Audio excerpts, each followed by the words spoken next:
Every time I post a new video that isn't about the Ranger, I always get comments like, hey, what happened to the Ranger? Any updates on the Ranger? More Ranger. And to be honest with you, there really hasn't been much to do with the Ranger lately. We just did an engine swap on the Integra, and if you look over my shoulder over here, we just picked up this van, and I'm really stoked on it. I've always wanted a van.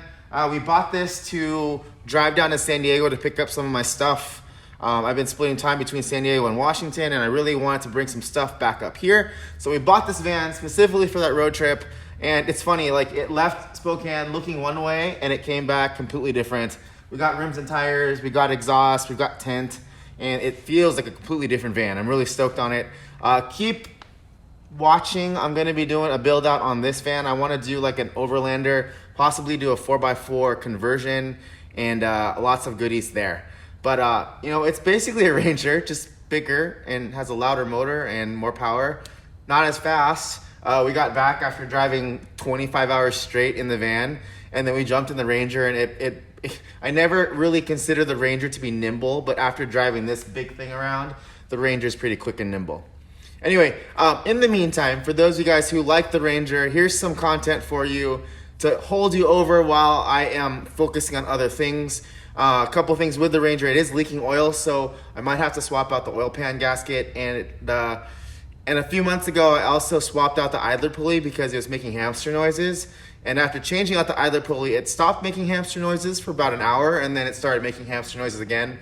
Not quite as loud, but still making noises. I think that there might be a water pump issue, and so we'll look into that later. So yeah, I have some content for you that I want to share with you. In the meantime, this is stuff that I wasn't actually going to share with you because I shot this 11 months ago and I was really embarrassed by how poorly I did this project, and yeah. So I guess what we'll call this is how not to apply spray-on bedliner onto your truck, and also a little bonus, how to not apply vinyl, because I completely botched both of these things. My truck came with a factory Ford plastic bedliner, and I've never really been a fan of these. I think they look weird, they're not really durable, but I've also heard, and I'm not really sure if this is true, but I've heard that when you have the plastic bed liner, it's more likely to rust underneath. And so I've always been a fan of the spray-on liners, and that's what I've had on all of my trucks before this one. So the first thing I wanted to do was to remove it. To remove the plastic bed liner, lower the tailgate. Remove the Torx bolt holding the plastic liner to the tailgate using a T30 socket.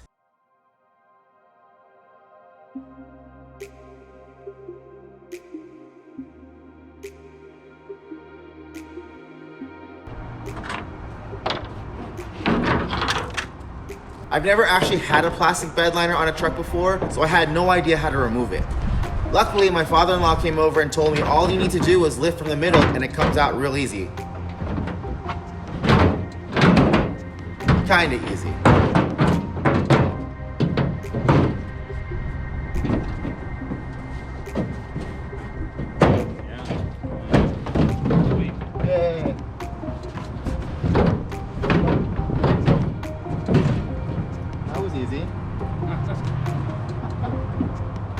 If you've got a hill handy, this will make the job easier, but our property is flat, so I threw down some wood blocks and drove up on top of them in 4-low.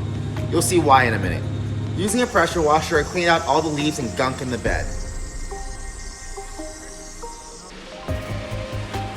Here you can see why we elevated the front of the truck. This let the water drain out of the bed faster.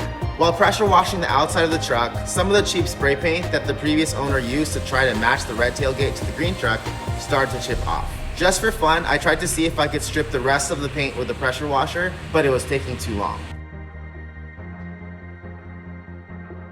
I took a break and started scuffing the inside of the tailgate to prep for the spray-on bed liner.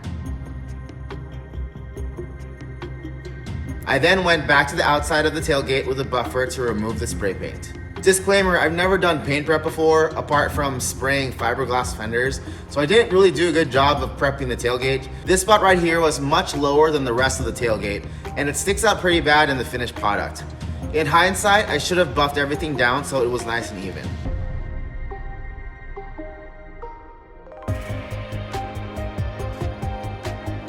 Before spraying the tailgate with vinyl, I masked off the tailgates with paper. I then started spraying. It was a windy day and I'm pretty sure I got more product in the air than on the truck.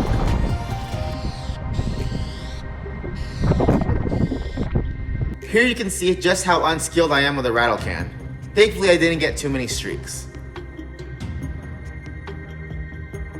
After spraying down the outside of the tailgate, I got started spraying the inside of the tailgate with the Herculiner. I put on a few coats before refastening the tailgate cover.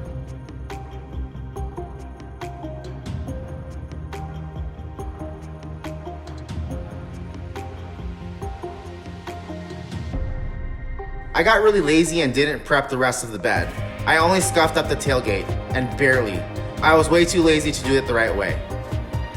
I used 3 total cans of spray-on liner, and I'm pretty sure most of it went into the air because of the wind. I did a light coat on the bed itself and sprayed several coats on the tailgate because I figured that's where it would get the most abuse.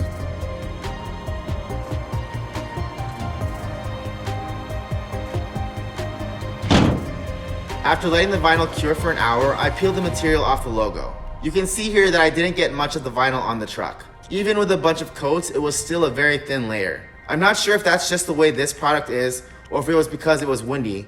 Normally you want to spray this stuff on thick so it's easier to peel off. When it's thin like this, it's not as cooperative.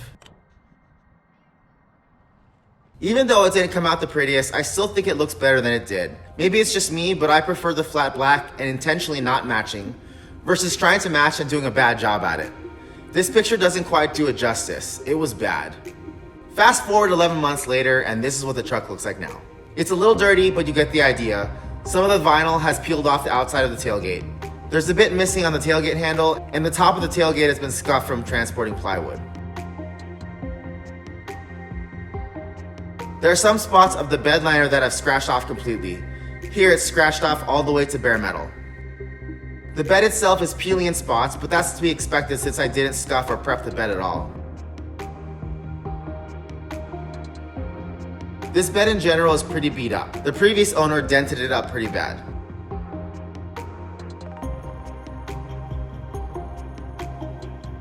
One thing I noticed when spraying on this liner was that the more layers you put on, the bumpier the texture got. And on the tailgate, it was really bumpy, but under 11 months, it's pretty much flat already.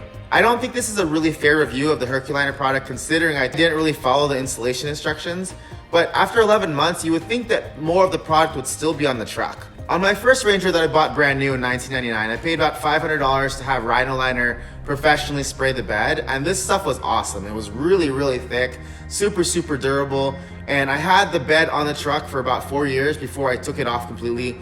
I put a cage on that truck, so we didn't have a bed on it.